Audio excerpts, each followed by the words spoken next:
Good morning. Welcome to the first in a series of public programs delivered online and on-site to illuminate and celebrate European masterpieces from the Metropolitan Museum of Art, New York. This magnificent exhibition, featuring 65 paintings spanning 500 years, opens today and continues its Australian exclusive season in Brisbane until 17 October 2021. Before I introduce our special guest, Adam Eaker, who joins us from New York, I wish to recognise the country on which the Queensland Art Gallery and Gallery of Modern Art stands. I acknowledge the traditional custodians of the land on which this gallery stands and from where I'm speaking, the Turrbal and Yuggera peoples. I recognise them as our first makers and producers, the first creative and visual artists to meet here to trade along Kurilpa Point. In the spirit of reconciliation, I recognise the continuing contribution of Aboriginal and Torres Strait Islander artists to our shared creative community. Adam Eaker studied art history at Yale University and Columbia University, where he received his PhD in 2016. A specialist in Northern European and British painting of the 16th through the 18th century, Adam previously served as an Anne L. Pullet Curatorial Fellow and subsequently guest curator at the Frick Collection, where he co-curated the exhibition Van Dyck, The Anatomy of Portraiture. At the Met, he's curated a new display of the museum's 17th century Dutch paintings and is hard at work on a new exhibition about the patronage of the Tudor dynasty. Adam is an assistant curator in the Department of European Paintings at the Met, and he is the member of that team who led the development of European masterpieces. Hello, everyone. It's evening here in New York, but morning in Brisbane.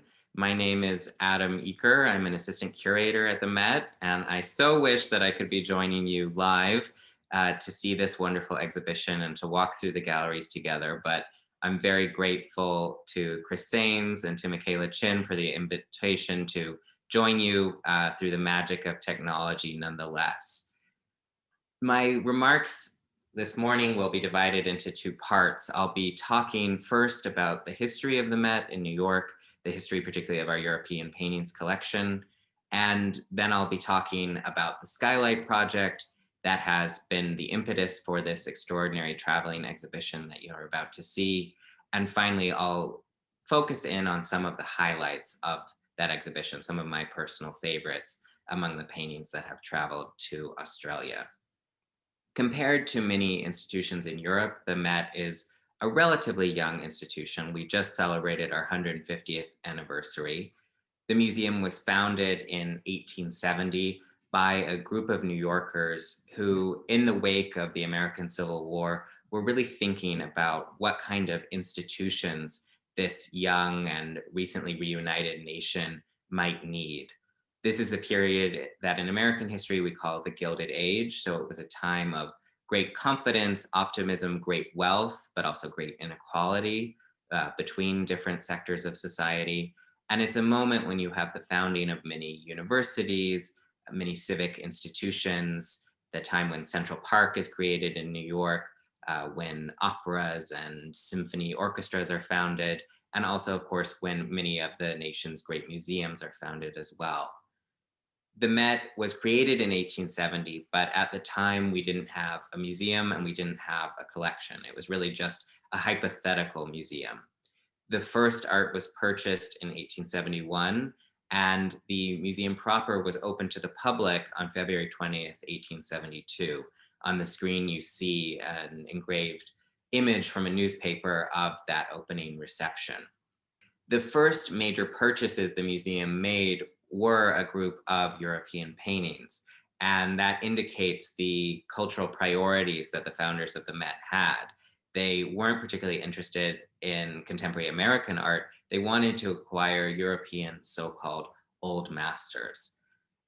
To be totally frank, the founders of the Met weren't necessarily the most sophisticated of collectors, and a number of works that they acquired in this 1871 purchase have subsequently been deaccessioned from the museum's collection.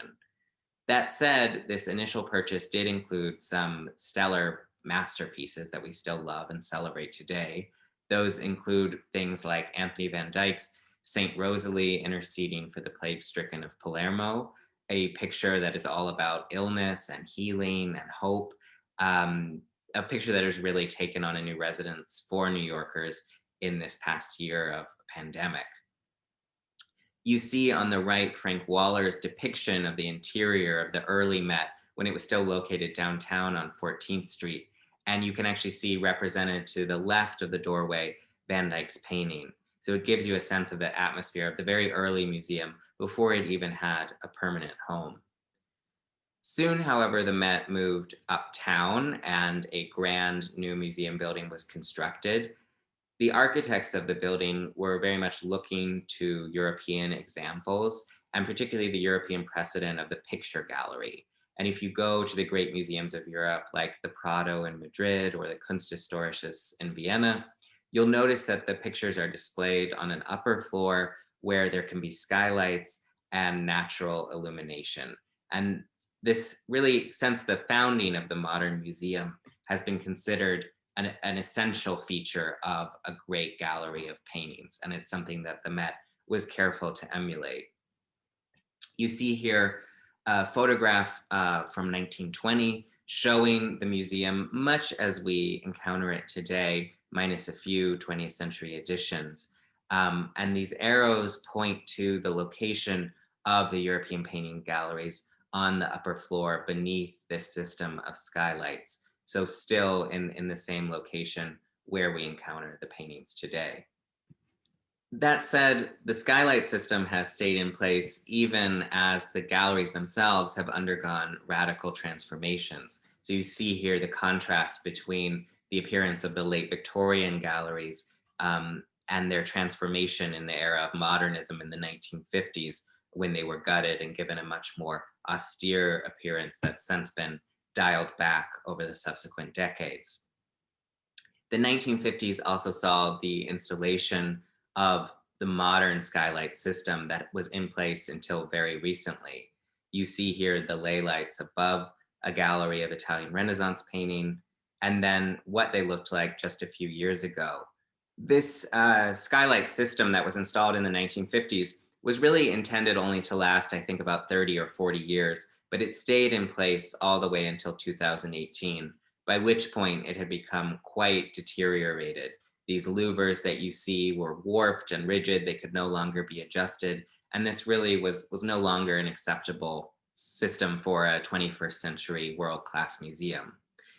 We thus embarked on a major restoration and replacement project for the skylights. This is a 5-year project. To give you a sense of the enormity of the undertaking, the budget is about $200 million, and it's really affected all aspects of the museum and our work. Here you see an illustration of the extent of the Skylight System. And I want to point out, it's not just the ley lights that you see when you're in the galleries, but really there's a whole ecosystem of light filtration, air filtration technology that is in place. We began the process by working with designers and architects to come up with the new lighting system. One of the most fun aspects of this was we actually constructed almost a scaled down model of a gallery, a kind of dollhouse, if you will, version of the Met out in a parking lot in Secaucus, New Jersey. And we all went out there in a van and actually got to stick our heads up inside this model to encounter what the renewed or revamped lighting system would look like. You see here, we actually had little mock-ups of some of the paintings from the collection. I'm sure they wouldn't appreciate my sharing this photo, but you see here our department chair, Keith Christensen, and our former department administrator, Rebecca Benatar, just marveling at the wonderfully improved quality of the light that we can achieve with the new lighting and skylight system. In order to replace the skylights, we had to, of course, remove all the paintings from the galleries. This was a massive undertaking, particularly considering the size of some of these pictures. So you see here the whole crew and machinery that was involved to transport a monumental work like Charles Lebrun's portrait of the Jabach family. There were some hair-raising moments, but we have a wonderful team of art handlers and collection managers making sure that nothing went astray or amiss during this multi-month process of clearing out the galleries. We decided to replace the skylights in 2 phases. So we closed down a group of about 60% of our footprint and emptied all the paintings. The skylights were removed. You see here the parquet floors are being protected.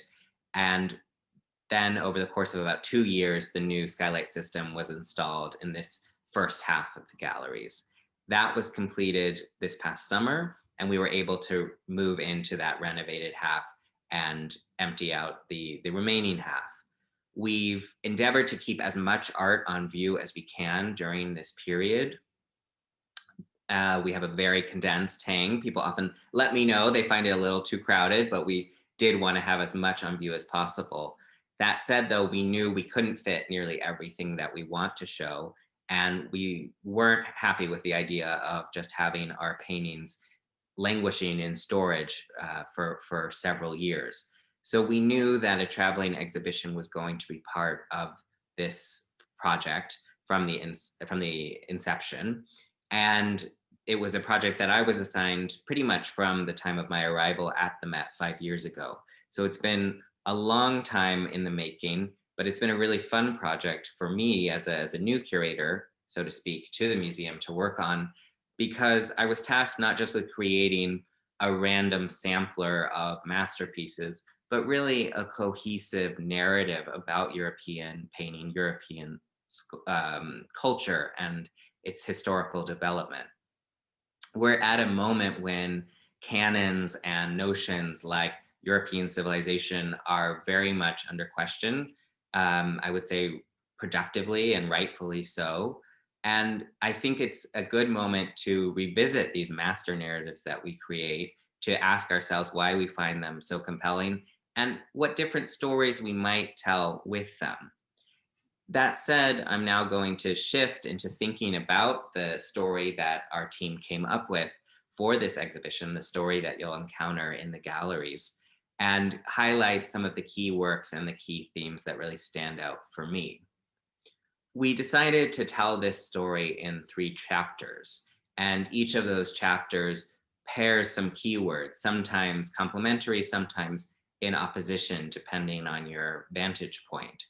The first of the chapters we've called Devotion and Renaissance, focusing on the earliest paintings in the exhibition, starting in the late Middle Ages and then the full flowering of the Renaissance.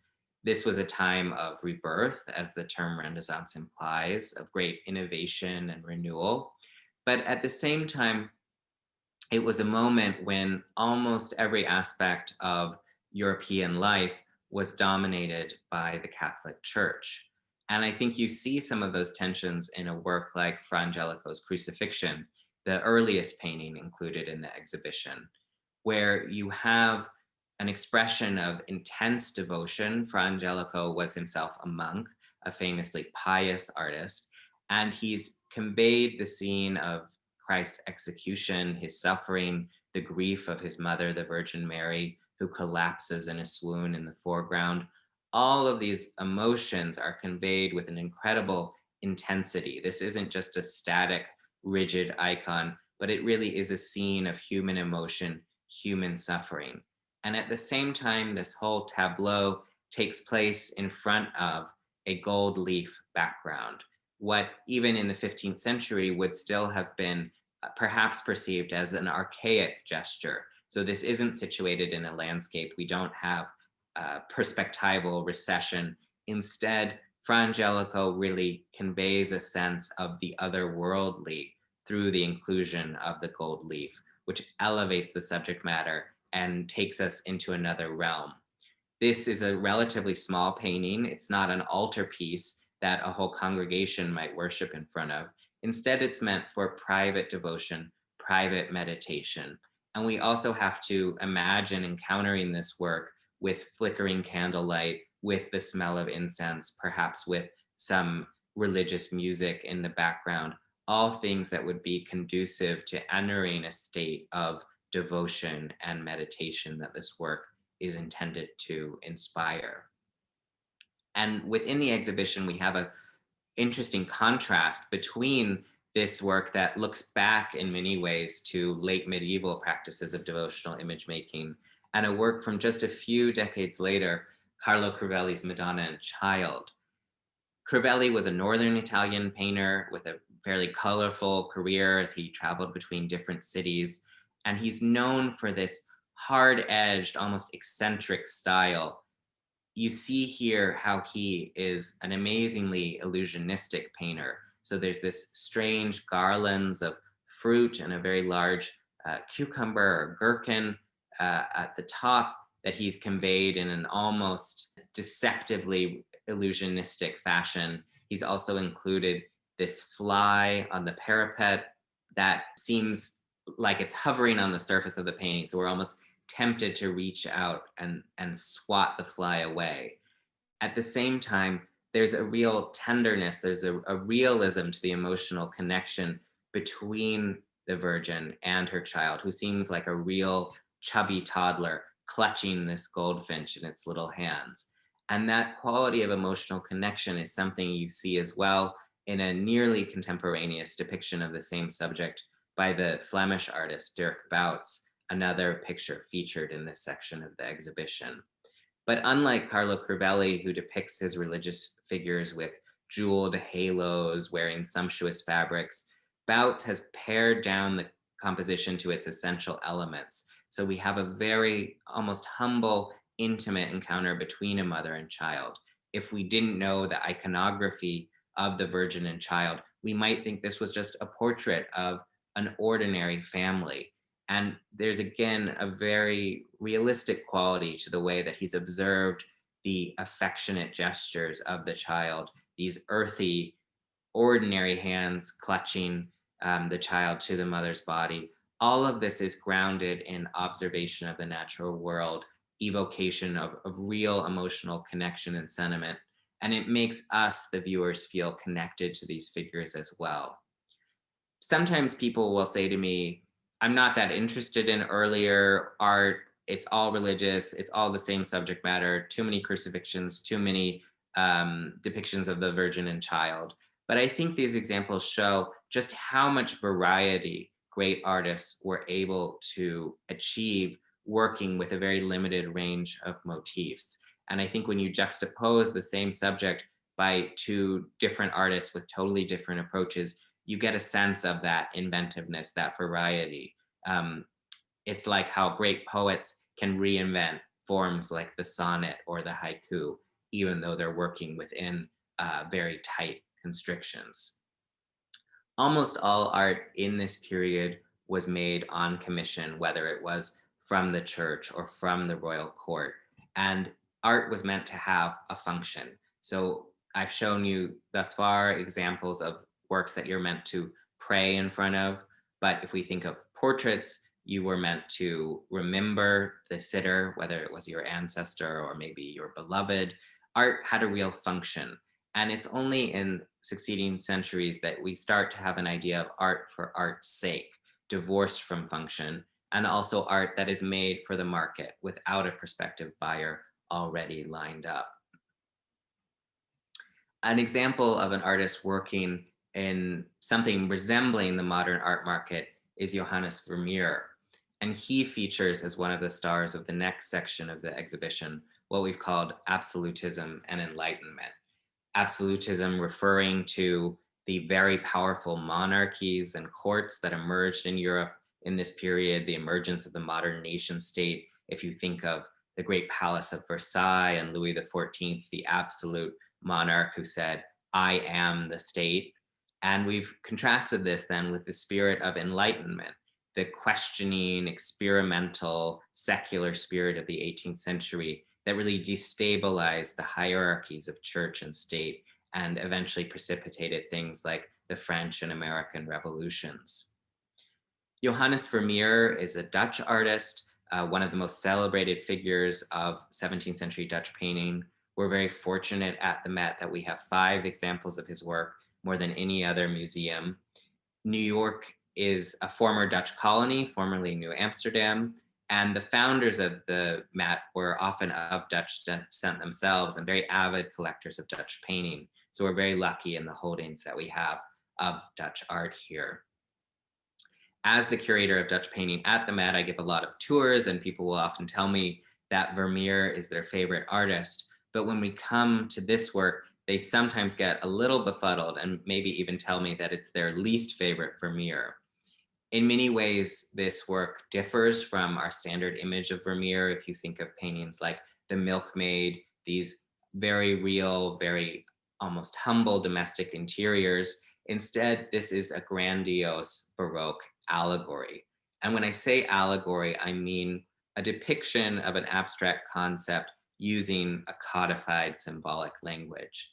In the case of this painting, the abstract concept depicted is the Catholic faith or the Catholic Church, which is here embodied by this woman in blue and white who holds her hand to her chest. And it was very common in allegorical painting in the 17th century to depict abstract concepts through female figures. In this case, the Latin nouns for the church or for faith are both feminine nouns. And so it made sense to embody them through the figure of a woman.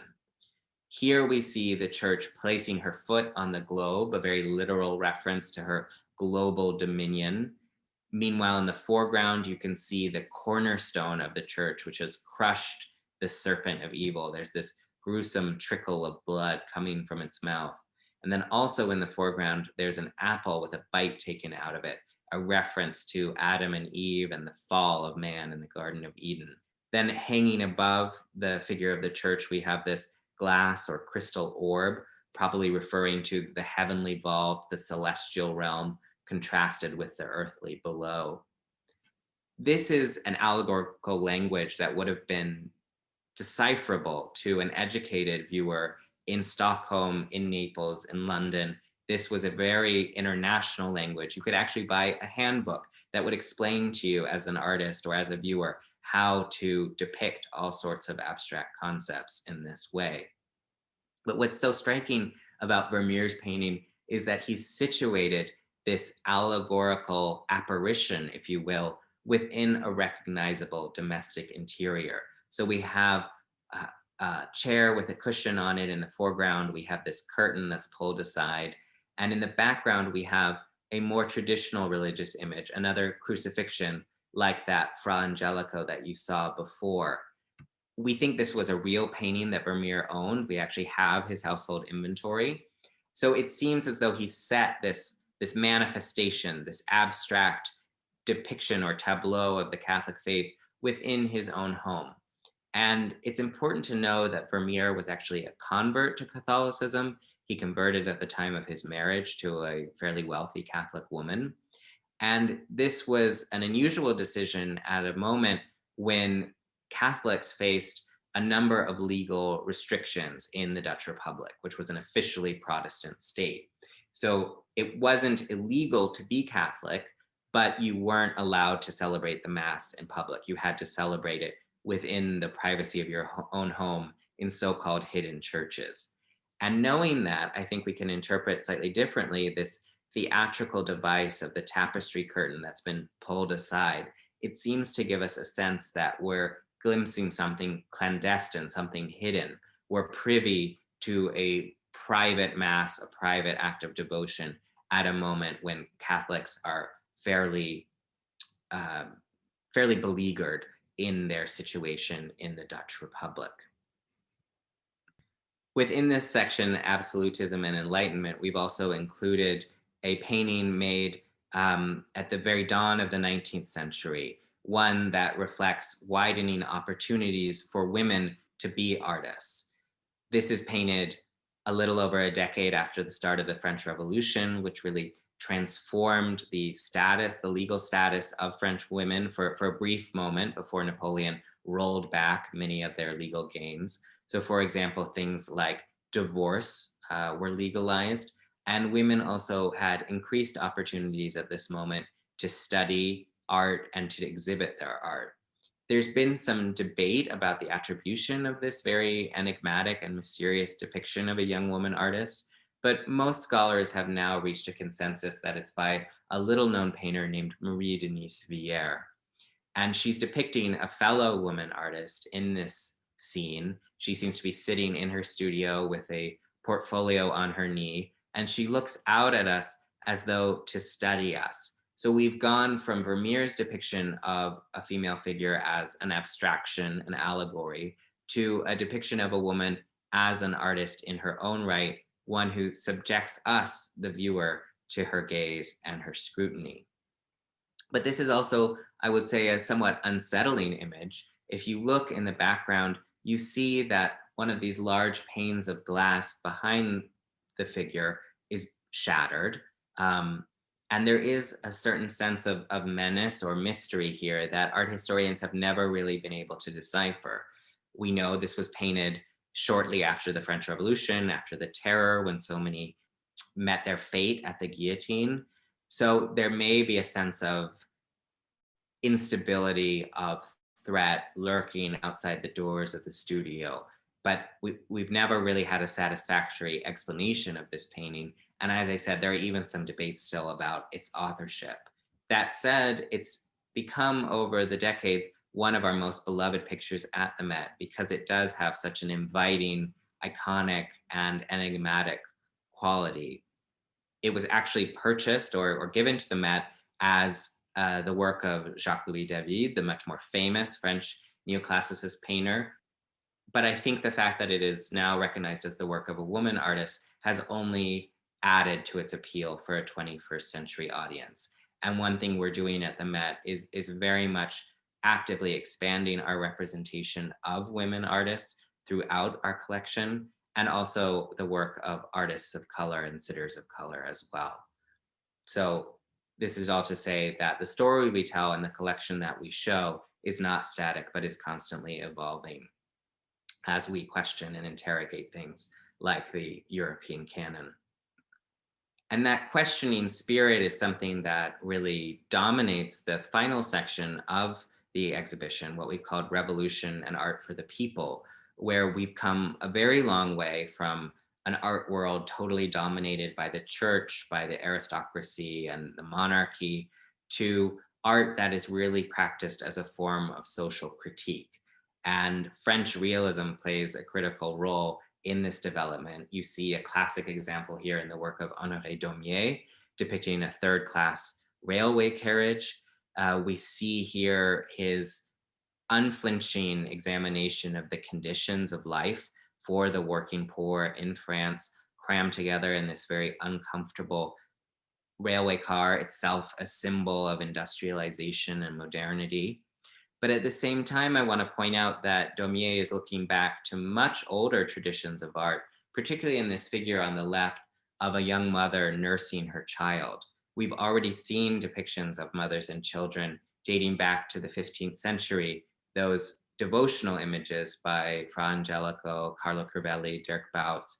So Daumier is very consciously harnessing the power of an ancient and venerable tradition of devotional art, but he's relocated it to the very modern setting of a third-class carriage. He's playing on the visual memory of his beholders, who would all have been familiar with those depictions of the Madonna and Child, and he's challenging them to recognize the humanity, the tenderness of life among people who were often overlooked or marginalized. I want to conclude this examination, though, with an image whose revolutionary quality may be slightly less obvious than the Daumier. It's Edouard Manet's Boy with a Sword from 1861. So a painting painted just 9 years before the Met was founded, what would have been contemporary art to the museum's founders. And it's a work that really reveals the pictorial qualities for which Manet is celebrated today, the way that he plays with certain qualities of flatness or almost abstraction. He was very much critiqued for that flatness by contemporary critics who were used to the realism, the contours and modeling of academic painting. He's depicted a child here who may be his own son, but it's not intended as a portrait. It is instead an image that is meant as an exposition of Manet's style and also his engagement with historical art. The boy is wearing a costume that contains some historical elements that wouldn't have been necessarily contemporary, even in the 1860s, like this white floppy collar that seems to recall 17th century Dutch painting. And he's also awkwardly holding this sword. It's like a theatrical prop, and he probably did borrow it from the studio of another painter who painted historical scenes. So we see this child literally struggling to hold a historical artifact. And in a way, I think of this painting as reflecting some of Manet's famous engagement with art of the past, particularly Spanish art, which fascinated him. And I've juxtaposed it here with two earlier Spanish paintings also included in the exhibition, one by Velázquez and one by Goya. And you see how features like this strangely blank backdrop that Manet includes are very much indebted to Spanish painting. And also this almost gauche or awkward quality that at the same time is very tender, very compelling, that he takes clearly from Goya's portraits of children. And what I love about Manet and why he's one of my favorite artists is that in a sense, he thinks like an art historian. He's looking to art of the past, he's engaging in a dialogue with it, sometimes wrestling with it, sometimes rejecting it, sometimes copying it outright. But he's always in this conversation across the centuries. And one thing we've really endeavored with this exhibition is to take that conversation into the 21st century. And we're so thrilled that a new audience of students and artists in Brisbane will now be able to be part of that conversation. And we very much look forward to hearing the ways that you all respond to these paintings, the things that you create, and the dialogue that you will have yourselves. So with that, I very much look forward to my conversation with Chris Saines, and I wish you many hours of pleasure and happy looking in this exhibition. Thank you. Adam, it's a very great pleasure to welcome you and to thank you for the enormous contribution you've made to a show that, very sadly, you won't get to see in person. Thank you so much, Chris. And it's been such a pleasure to work on this project and to collaborate with you and your team. And although I'm very sad not to be with you in Brisbane right now or during the run of the show, it's some consolation that we have the wonders of modern technology to keep me informed of all the great programming that your team has developed. Good, we hope you follow it. Adam, you mentioned early on in your lecture that the designers of the Met's first day-lit galleries strove to emulate the great picture galleries of Europe, the Kunsthistorisches, the Prado among them. When those galleries opened, how did the Hague, or the physical arrangement of the works, differ from today's? And what does that reveal, do you think, about the public function of the Met's European galleries 150 years ago and today? We're fortunate that we have a number of photographs and prints and even paintings depicting our galleries as they looked in the last quarter of the 19th century when the museum first opened. And what's really striking in all of those images is how densely hung the walls are of the museum. It's what we would call now a salon style hang, so almost floor to ceiling. And I think to a 21st century eye, it's overwhelming, disorienting. You don't really know where to look. But I think there was a desire, even though the collection was much smaller then, to put as much on view as possible. The museum really saw itself as fulfilling a didactic function. And they wanted, in the words of one of our early trustees, to educate a new nation. And of course, what they thought they needed to educate Americans with was European old master paintings. Yeah, so European art was very much the core of those early collections, wasn't it? Yeah, we often talk at the museum about the so-called founding purchase of 1871. The museum was actually founded in 1870, but didn't have any art.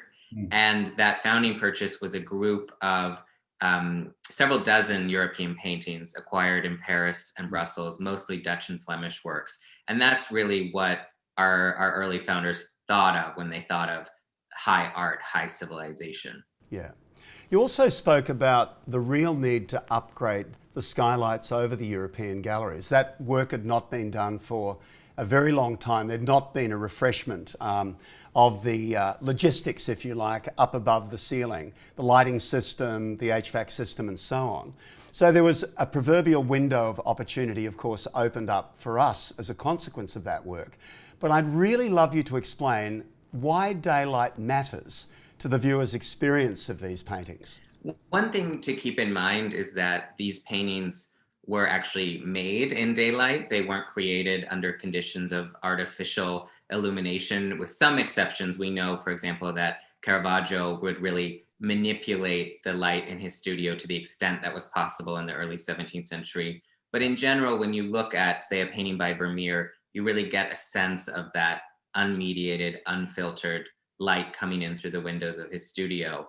And I think for these paintings to look their best, for the saturating varnish to be properly activated by light, you need natural daylight to do that. Often when we see paintings displayed in artificial lighting, they can be a bit harsh or washed out compared to that natural lighting. Yeah. So on a really bright day in New York, when there's a lot of sunshine, is the amount of artificial light that you're admixing into the light in the galleries itself, would that be a quite low proportion or percentage of the total light in the space? Yes, there are even sometimes we have no artificial lighting in the galleries. So we have sensors in place and we can adjust the systems to respond. One thing to keep in mind is that even though we have very cold winters, New York is on the same latitude as Naples. So we do have this wonderful bright southern light that suffuses our galleries on sunny days. Yeah. So a north-facing light source was, of course, favoured by artists for its consistency across the day, so that they were getting their studios illuminated in a very consistent way. With daylight galleries like the Met, there's obviously a desire to try and simulate that kind of experience. And while that might be optimal for artists of the generations of Turner and Reynolds, who painted under such conditions, what about gilded works that are designed for devotional purposes in what were often, and I'm sure you've been to many small chapels and churches in Italy, there's a very scarce amount of daylight that actually comes into the space itself. So I'm not actually suggesting we begin to use candlelight to illuminate some of these paintings, but I'm thinking, of course, about the Frangelico in the exhibition, a work of the early 15th century. Is there a way, do you think, that museums might be able to in some way simulate or approximate the actual lit viewing conditions of a work like that at the moment of its making? It's a great question and a real challenge, I think, for displaying earlier works of art, in particular, like the gold ground painting by Frangelico that you mentioned. I remember when I studied Byzantine art in college, my professor would always talk about how we needed flickering candlelight on the surface to animate these seemingly static icons. We can't create those conditions in the gallery, but I think that's an area where digital resources, recreations, videos in the gallery, or even photography of some of those chapels that survive with work in situ, that those digital resources could be very useful. Yeah, I think sometimes that this could be an extraordinary avenue to explore with digital. It seems certainly possible to recreate some of those effects and then capture a digital record of it that people could obviously look at on their phone through a QR code or something like that. But another thing that interests me is the perspectival arrangement of many of these paintings that are designed to be seen with you seated in the body of the chapel, for argument's sake, looking up onto a high altar with the work appearing, at some elevation above your head.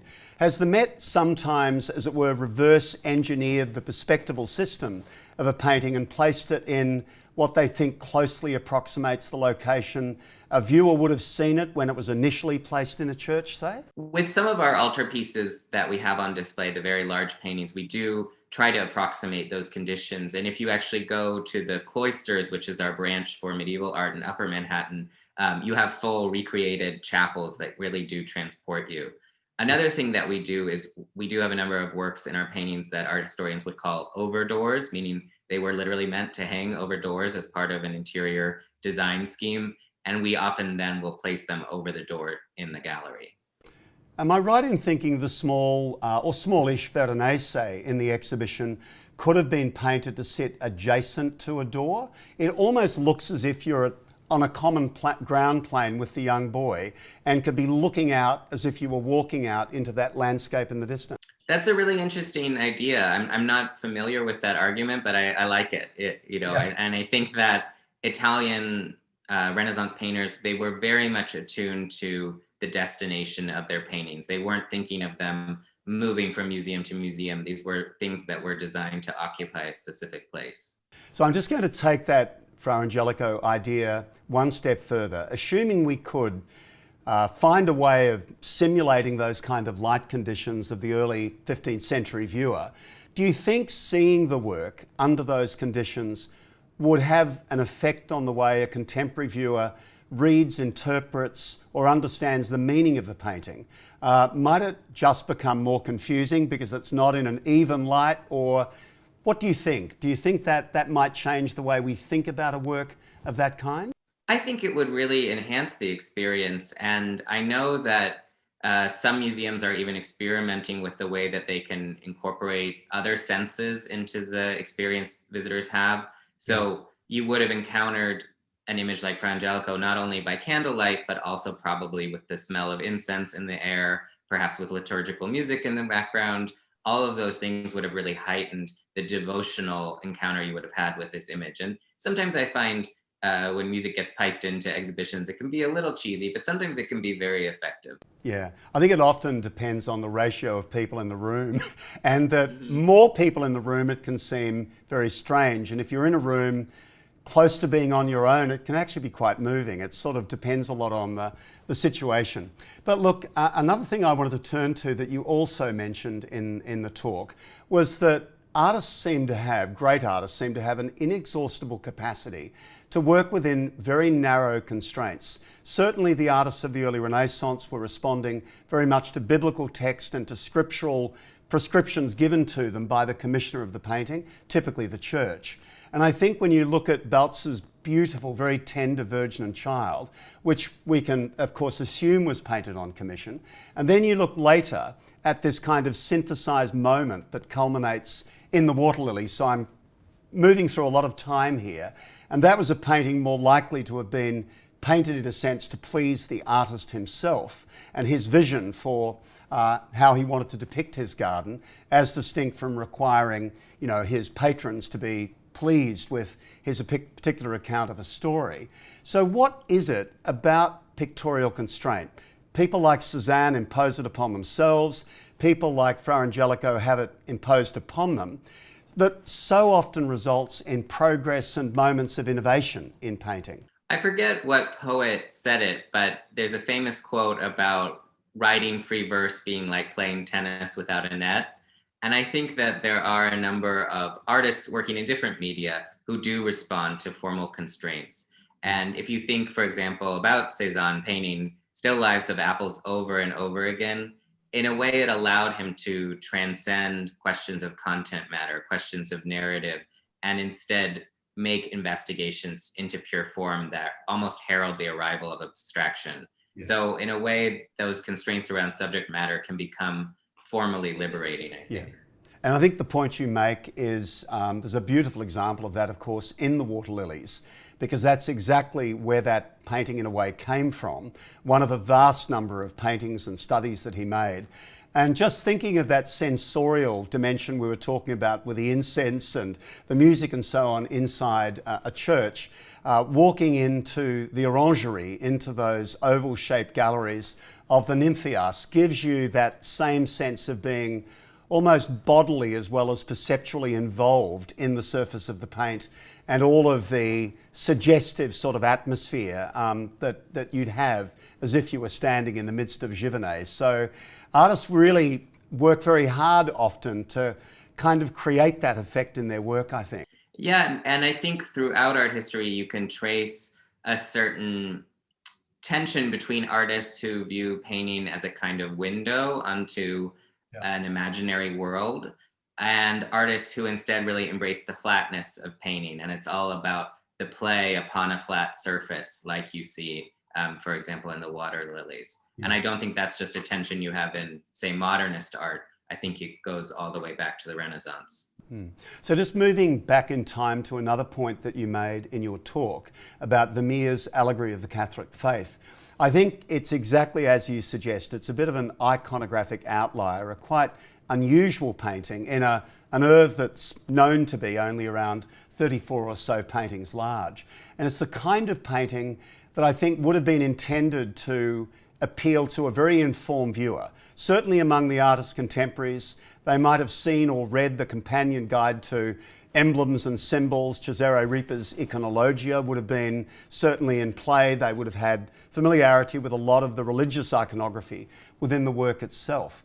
But in your work as a curator in this area, do you find that people moving through the galleries, people you're talking to in the galleries, don't relate quite as easily to this work as they might say your wonderful study of a young woman by Vermeer, because it simply requires more backstory, more information to be absorbed before all of the elements of the work somehow come together to make sense?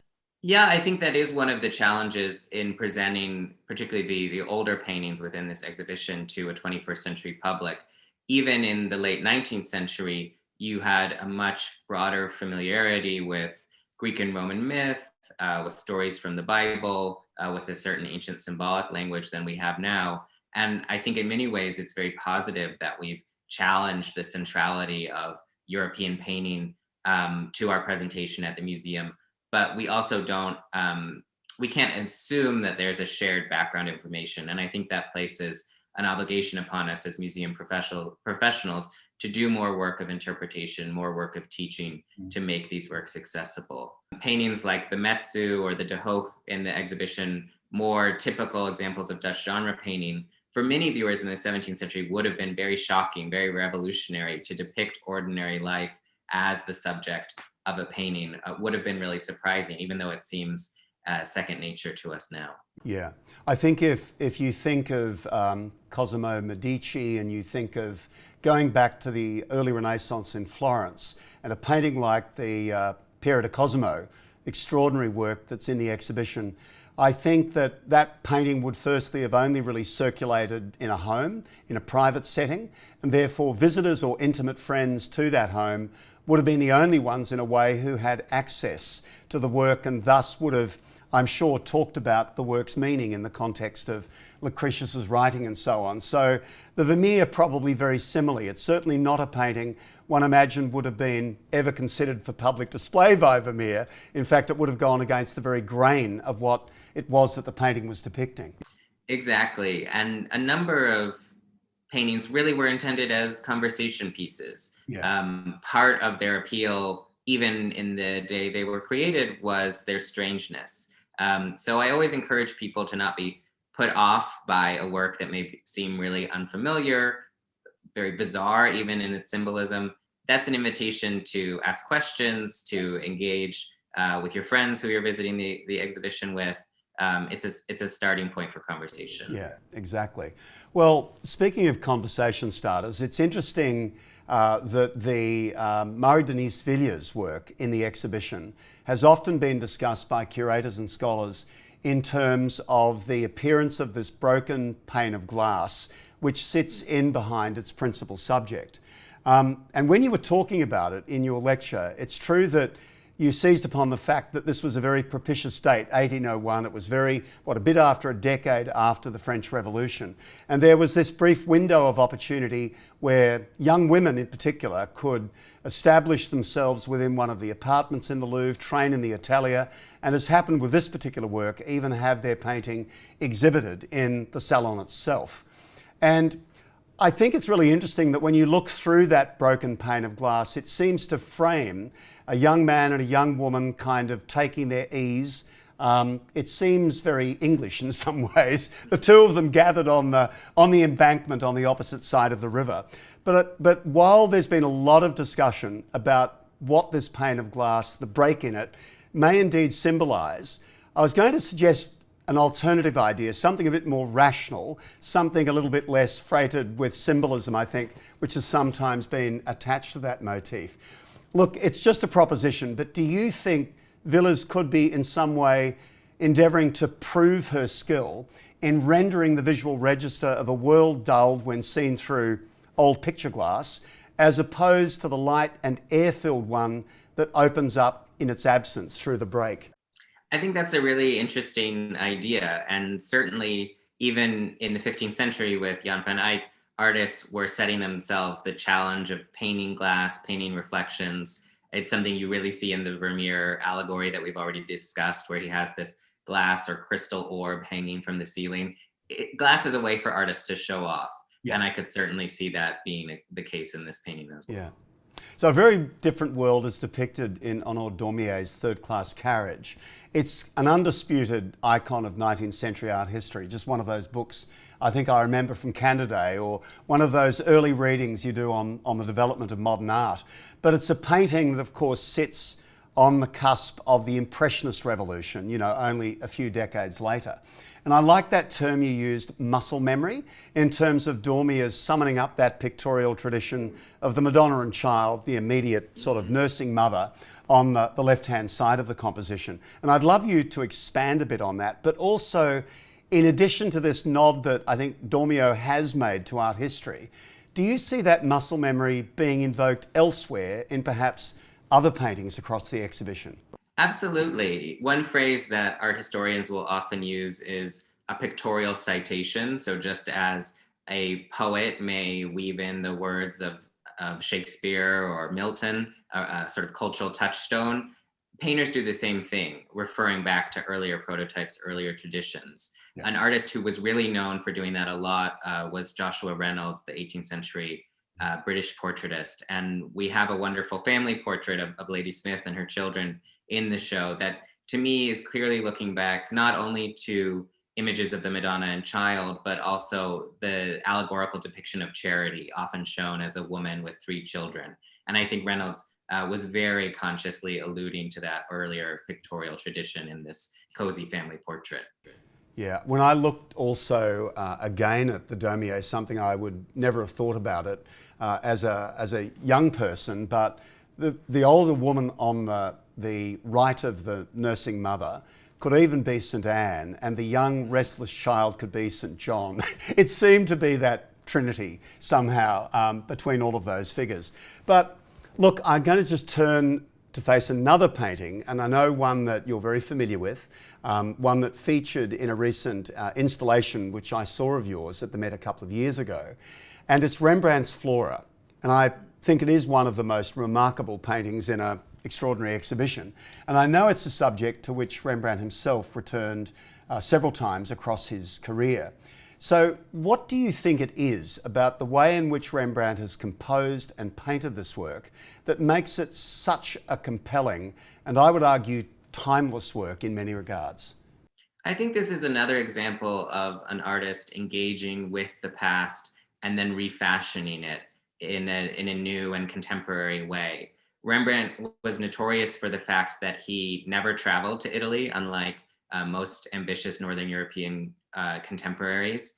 And his engagement with classical antiquity was intense, but very rebellious and provocative. So Flora is ostensibly a Roman goddess, but he isn't depicting her as some kind of marble statue come to life. Instead, she looks like a flesh and blood Dutch woman in a linen shift, holding real fruit or real flowers in her hand. And there's an earthiness to Rembrandt's art, an engagement with the everyday, with the reality of flesh and blood that's just so characteristic and is still immediately accessible to us all these centuries later. Yeah, I think one of the other things about looking at a great work by Rembrandt is that sense of paint handling is so direct that you feel that the touch of the brush is just sort of lifted. And there are, of course, many other painters working contemporaneously whose effort was more to blend out the evidence of the artist's hand,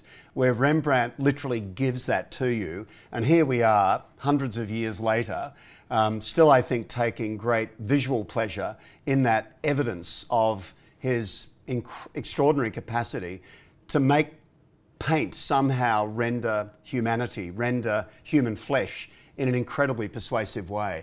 Yeah, I think it connects with what I said earlier about some painters really embracing the surface of the canvas or the panel that they work on. And Rembrandt is really one of those, that he's almost a sculptor in the way that he builds up layers of paint, layers of brush strokes. So there's a tactility to his paint application that is so engaging. It just makes you want to pore over the surface of the work.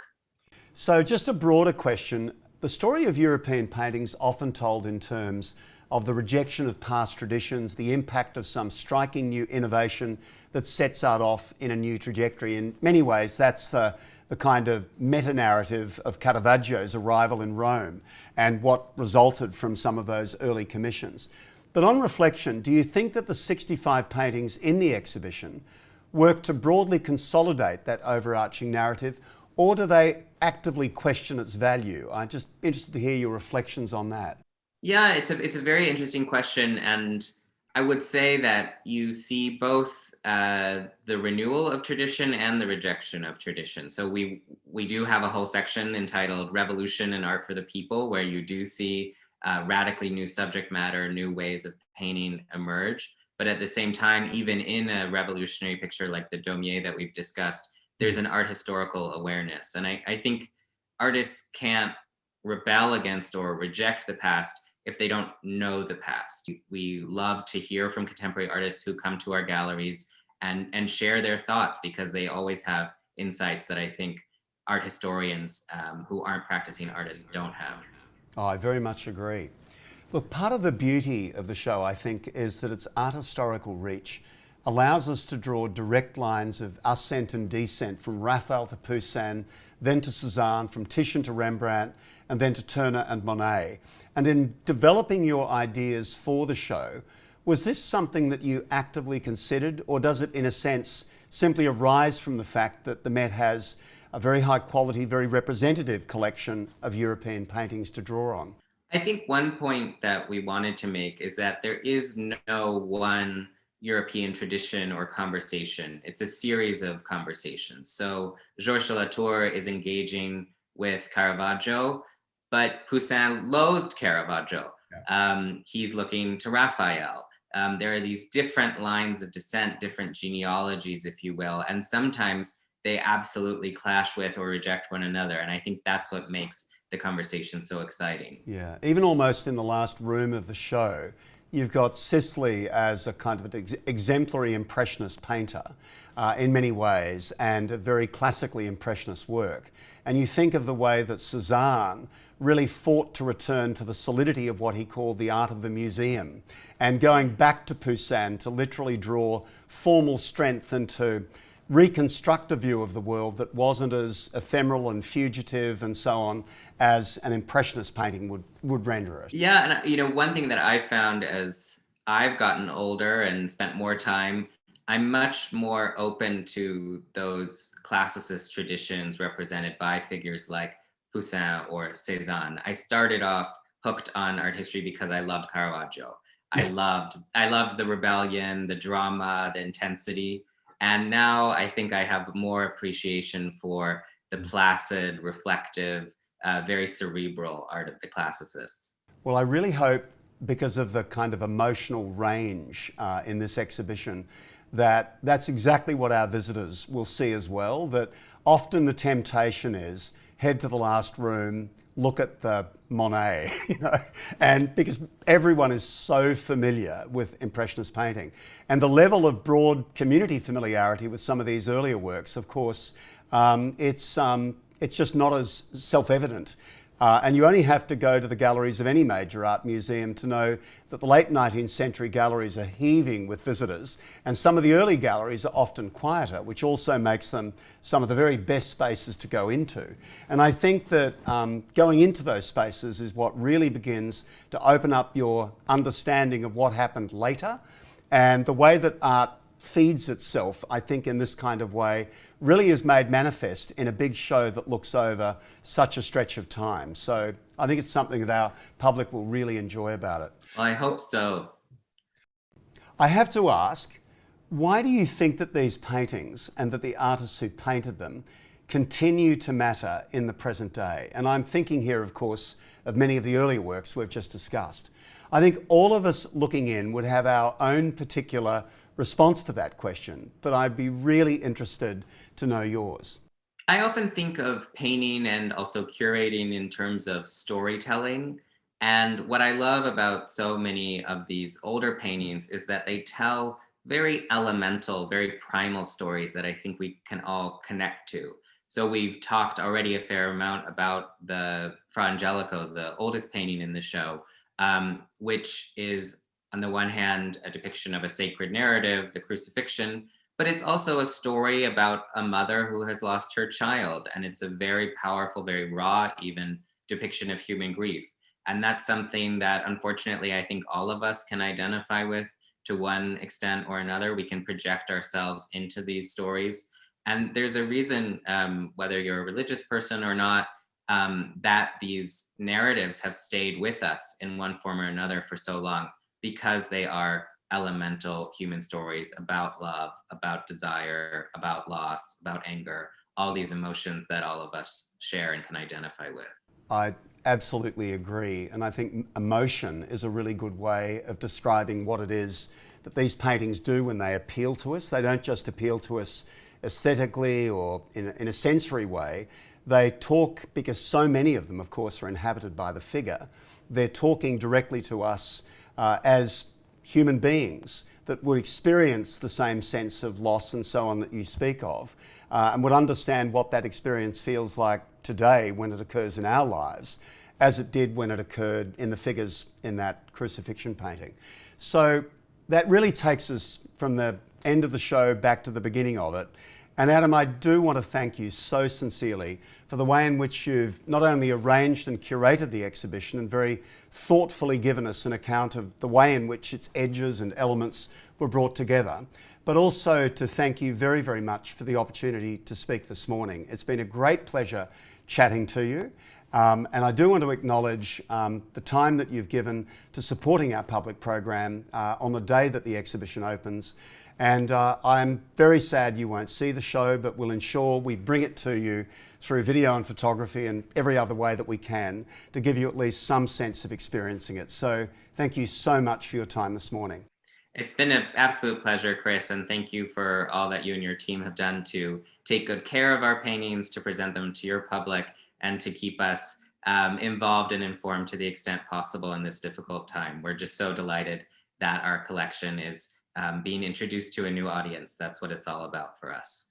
Thanks so much, Adam. And just a brief acknowledgement, if I can, to Michaela Chin of our programming team and Denny Ryan of our cinema team for helping with the production and delivery of this video. Thank you.